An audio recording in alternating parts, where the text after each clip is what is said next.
Bueno, buenas tardes a todas y a todos. Vamos ahí. Empezar un poco presentando y encuadrando. Se oye bien, supongo, ¿no? Se oye bien. Eh, Como sabéis, está titulado como séptima conferencia online gratuita, aportaciones de la psicología transpersonal a un posgrado en Gestalt integrativa y transpersonal. Entonces lo traduzco. La séptima conferencia es porque, claro, es la número 7 de un ciclo que va a ser de 8 finalmente. La octava va a ser en diciembre, como seguramente sabéis si recibís mis informaciones, y va a ser sobre las aportaciones del psicodrama y sobre la presentación oficial de ese posgrado al que se refiere el título,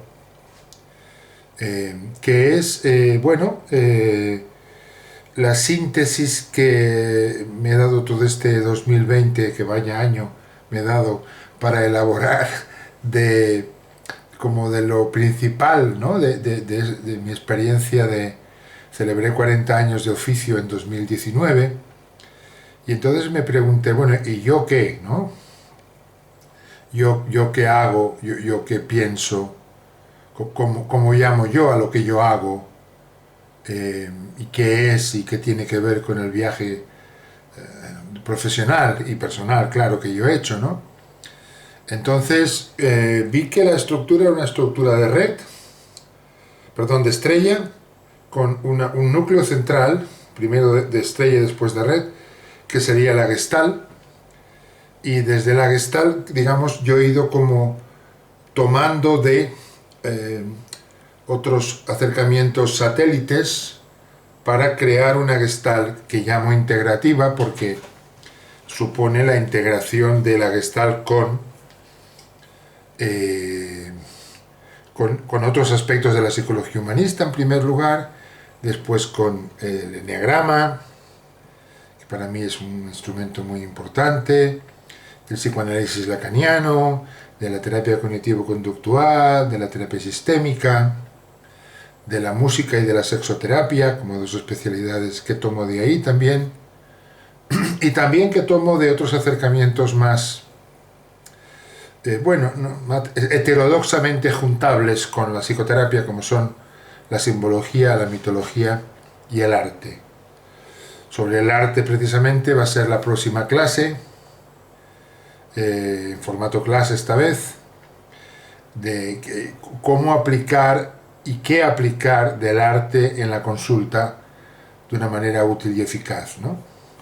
Entonces, este posgrado va a ser un formato 2021, 6 fines de semana, en la que voy a desarrollar más ampliamente esta integración en forma teórica y en forma sobre todo supervisiva, es decir, vamos a trabajar con los casos de los participantes, casos, escenas, viñetas, asuntos, para poder plantearnos cuál es el mejor instrumento para aplicar aquí, que sería un poco mi posición, ¿no?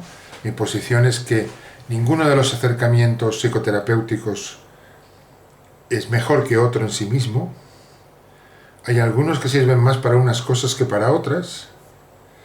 Y lo que yo quiero mostrar es cómo lo integro yo en la práctica sobre el caso.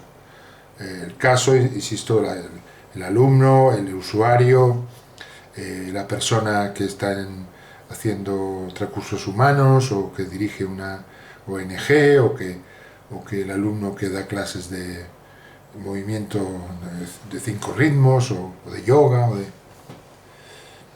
Bueno, esto es un poco el panorama, ¿no? Entonces lo que nos toca hoy es ver del depósito de la psicología transpersonal qué tomo yo, porque no lo tomo todo.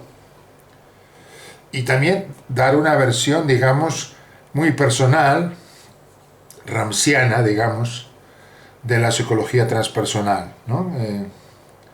Y ahí vamos. Entonces, en primer lugar, los nombres de la rosa, los nombres de la cosa. Transpersonal, trascendente, espiritual. En primer lugar, esa tríada, ¿no? ¿Cuál es el buen nombre? Yo no creo que sea el nombre trascendente, porque trascendente es solo uno de los dos tipos de, en mi opinión, enfoque transpersonal o espiritual.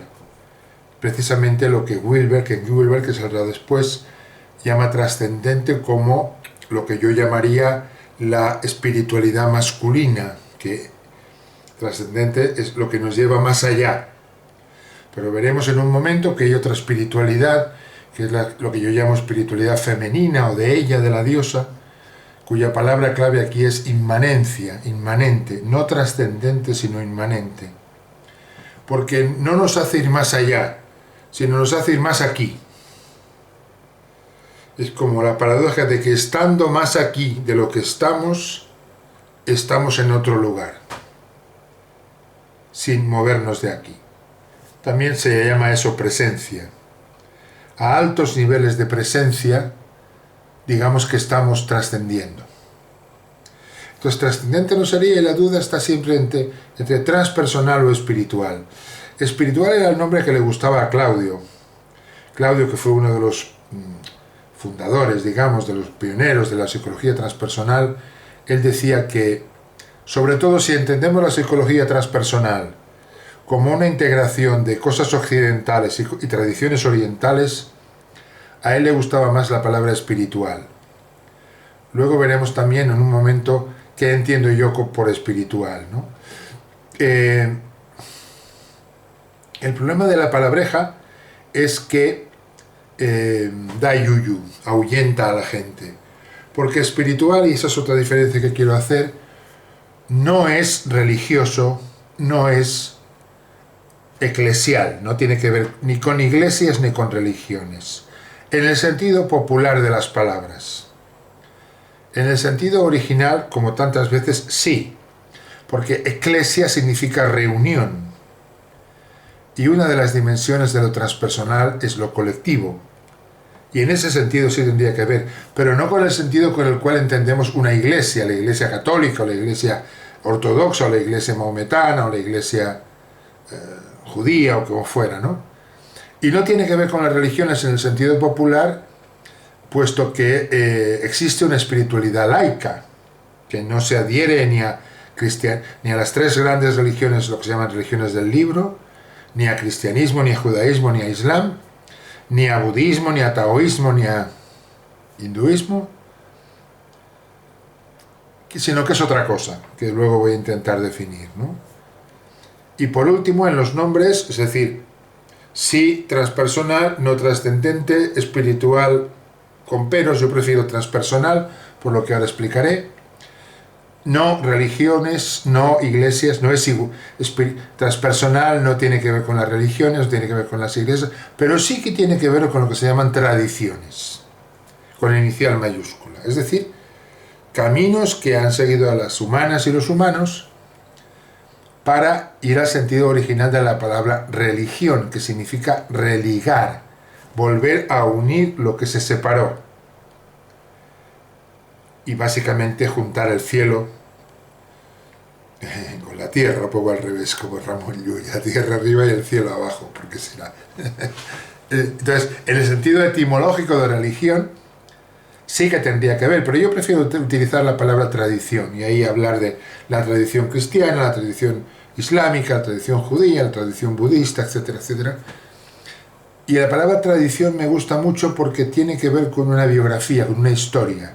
Da cuenta de un tiempo, ¿no? de ponerse en la estela de mucha gente que ha andado buscando lo que los padres de la iglesia llamaban esiquia o esiquia, buscar a Dios, que en realidad es buscarse a sí mismo, que en realidad es el encuentro con el diablo, entendido como el ego. Así que de toda la gente que se ha intentado buscar a Dios dentro de uno mismo, digamos, o buscar lo divino, o buscar a la diosa, como cualquiera, bueno, han seguido diferentes caminos, y eso es algo que toma la psicología transpersonal, occidentalizándolo, ¿no?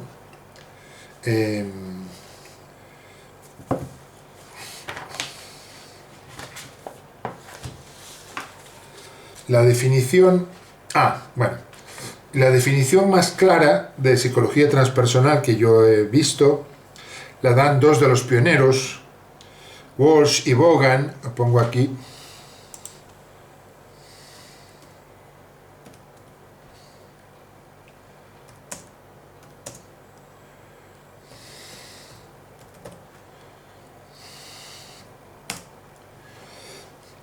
Dicen, el término transpersonal alude a las experiencias que afectan a la conciencia y a una extensión de la identidad que va más allá de la individualidad y de la personalidad.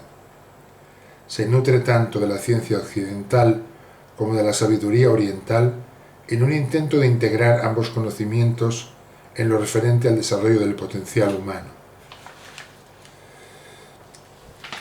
Esta es una definición muy clarita y muy precisa de qué entendemos como psicología transpersonal, ¿no?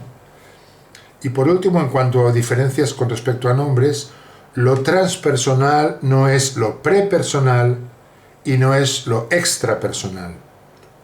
Juanjo Albert, un gran psiquiatra y gran amigo de Alicante, que en paz descanse, decía, cuando lo transpersonal no es personal, es prepersonal, no transpersonal.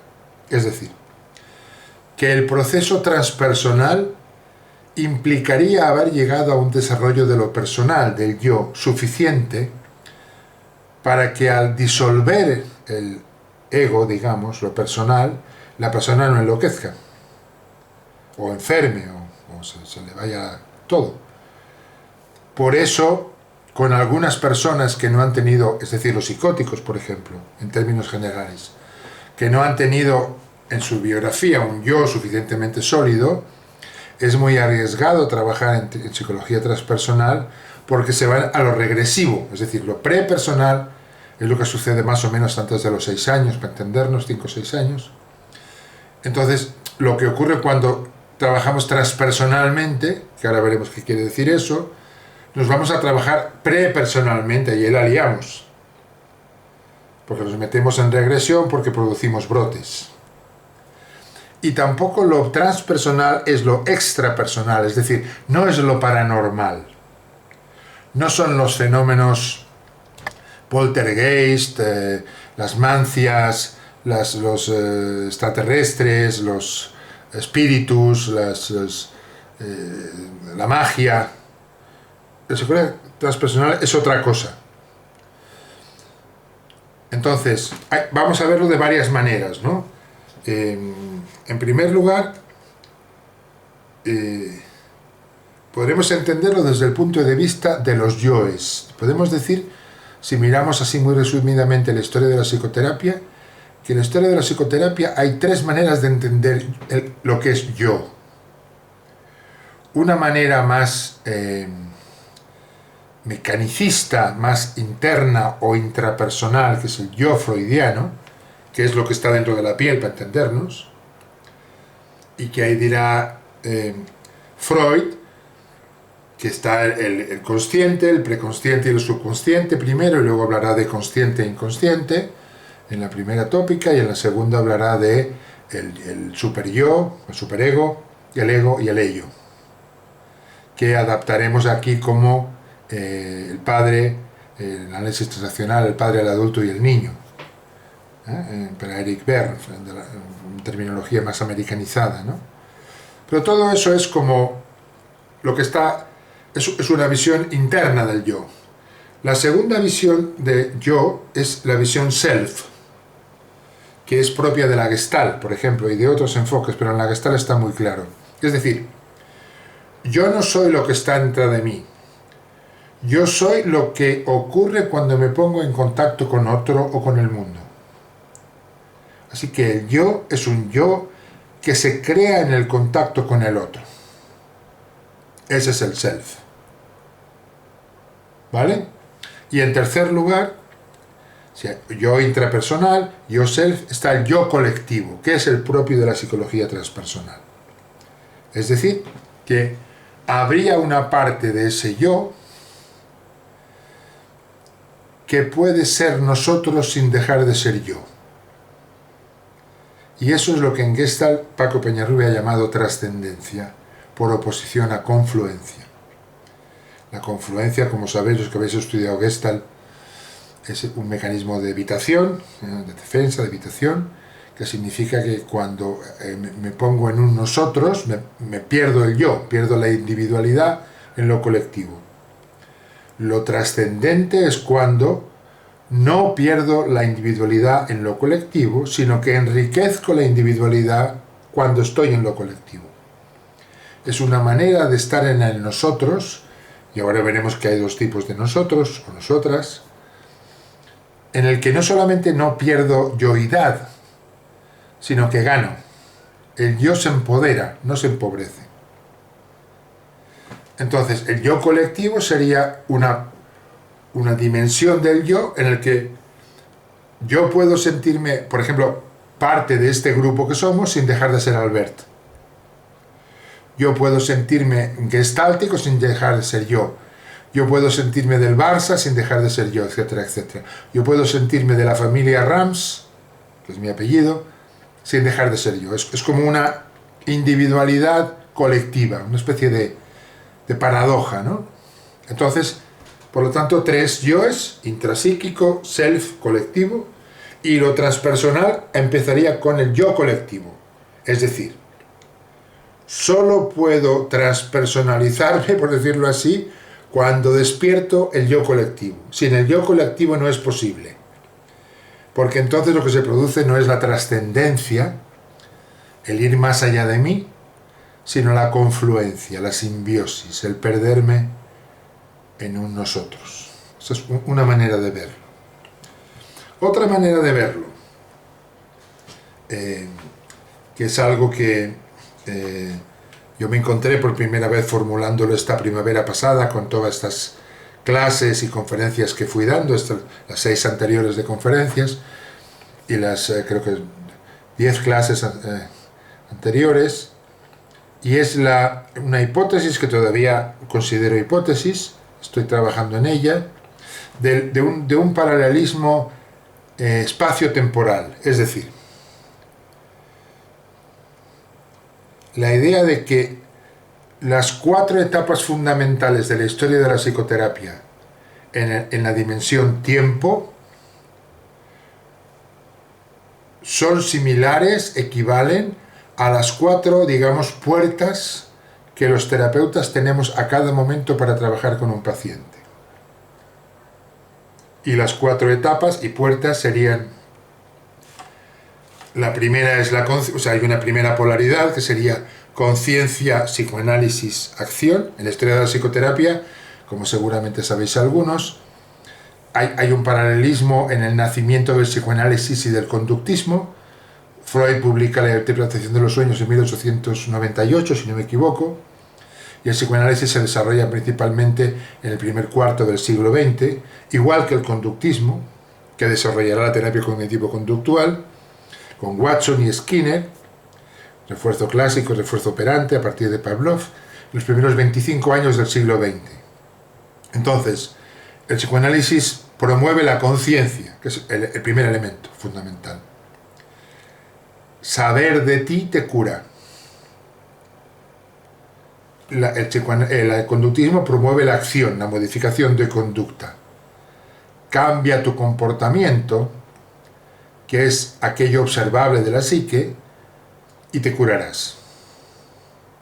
¿Vale? Entonces, como terapeutas tenemos, por decirlo de alguna manera, por delante la conciencia y por detrás la acción, o a la izquierda la conciencia, y siempre en cada caso podemos optar o por el camino de la conciencia o por el camino de la acción en un momento determinado. Pero hay 2 más que ahora veremos, ¿no? Ejemplo, una mujer, para los que manejáis enneagrama tipo 2 probablemente, una mujer muy muy emocional, que cuando se enamora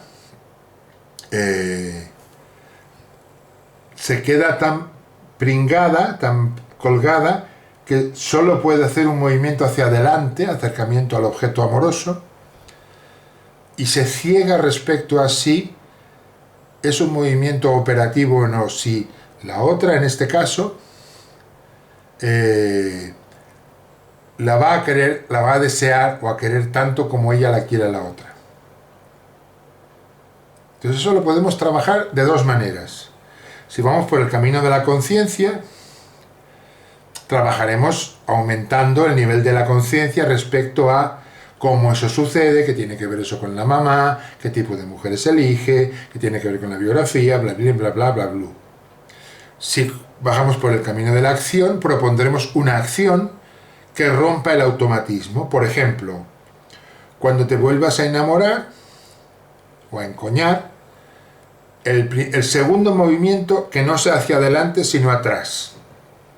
Cuando conozcas a la próxima chica maravillosa, cuando sientas que te estás embobando, te vas.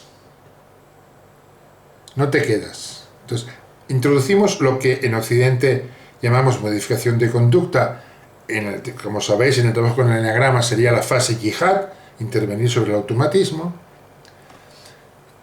De ambas maneras vamos a producir un cambio. Pero mi propuesta integrativa es que si aprendemos a trabajar con las dos cosas a la vez, con la conciencia y con la acción, el cambio será más profundo y perdurable. Si solo trabajamos con la conciencia, muchas veces no se mueve nada. Si trabajamos solo con la acción, se mueve, pero hay la famosa sustitución de síntomas. Esta vez valdrá, pero si no hay un trabajo más interior, volverá a repetirse la próxima vez. Entonces, estas serían como las dos primeras puertas que nos encontramos como terapeutas que reproducen esas dos primeras etapas. Pero no son dos, son cuatro, porque la tercera etapa en la historia de la psicoterapia es lo que yo llamo trascendencia horizontal, es decir, el nosotros, cuando nacen la psicología humanista y la psicología sistémica, básicamente. La terapia sistémica va a proponer ese concepto maravilloso de sistema, es decir, lo que le ocurre a esta chica con la otra chica no solo tiene que ver con el yo y el tú, sino con el sistema que crean entre ambas. Lo que pasa en una pareja no solamente tiene que ver con el yo y el tú, sino con el nosotros de la pareja, que puede entenderse como un sistema que tiene vida propia. Y la psicología humanista va a desarrollar lo relacional, que es otra manera de llamarlo, a través de los grupos de encuentro, básicamente, Rogers y compañía, psicodrama. Entonces la tercera dimensión es el nosotros, las humanas y los humanos. El grupo, el tú.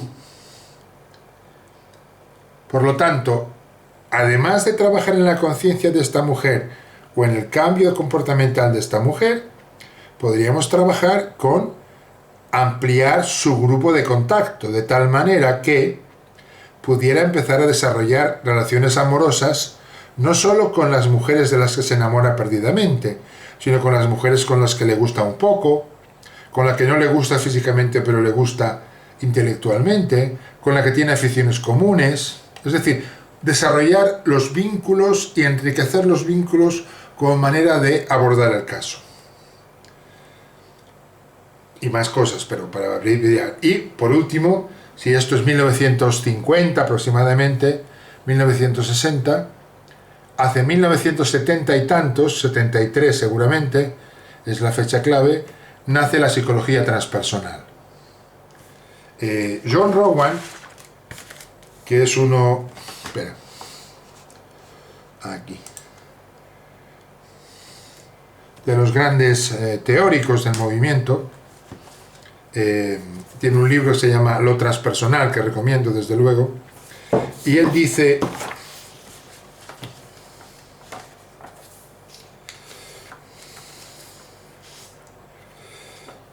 La psicología transpersonal se encuentra en el núcleo de la controversia teórica actual, puesto que su principal quehacer es la delimitación de los límites y las variedades.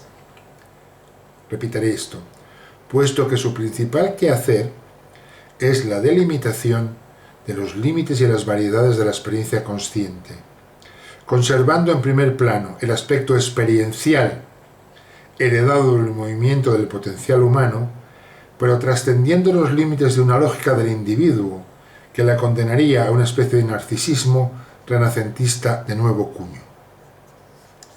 Por lo tanto, la psicología transpersonal, así como la psicología humanista se le llama tercera fuerza y se nutre de cosas del psicoanálisis y de cosas del conductismo, la psicología transpersonal se nutre también de cosas de la psicología humanista.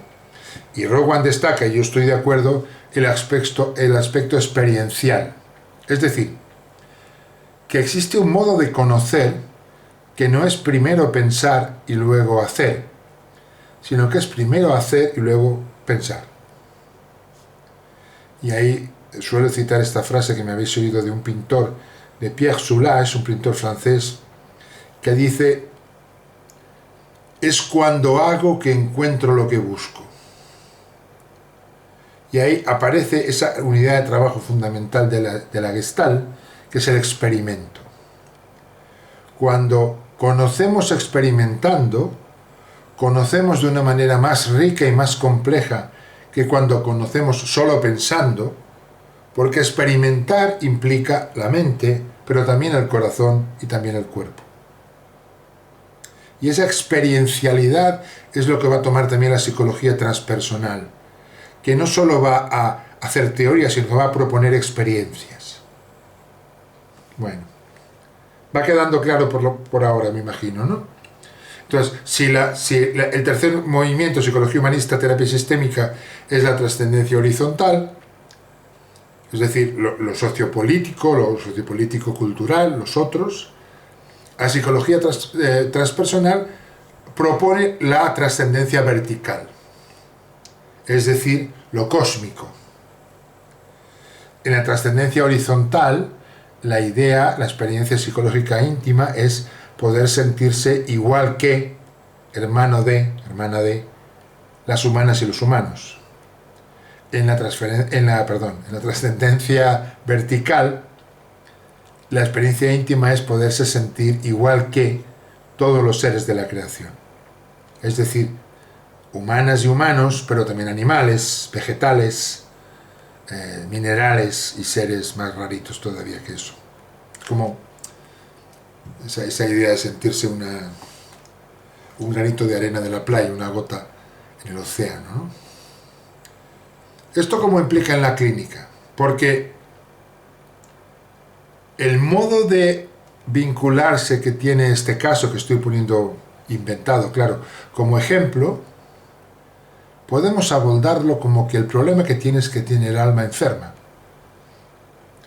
Que su problema no es solo un problema de poca conciencia y de acción no funcional, ni siquiera de poca riqueza de contactos, sino que está anhelando algo que ha conocido pero va por el camino equivocado. Esto se ve mucho en las adicciones. La gente que consume, por ejemplo, marihuana, pero sobre todo ayahuasca, pero no de una manera ceremonial me refiero, sino LSD, cocaína, digo que consume mucho, no que consume, insisto, ceremonial y escasamente. Es como que descubrió algo, pero el modo que tiene de buscarlo no es adecuado porque le engancha. Pero por eso, por ejemplo, existe un tratamiento muy exitoso para los cocainómanos con ayahuasca, que se hace con mucho éxito, porque le propone una alternativa a la experiencia sin nada. Es como que esta persona, su alma ha intuido que la vida fuera algo más que consumir, algo más que vegetar, algo más que simplemente vivir, pero no sabe cómo hacerlo sin estar pendiente de o enganchado de algo. Entonces, trabajar transpersonalmente con esta mujer sería enseñarle, por ejemplo, a meditar, las unidades de trabajo de lo que yo llamo psicología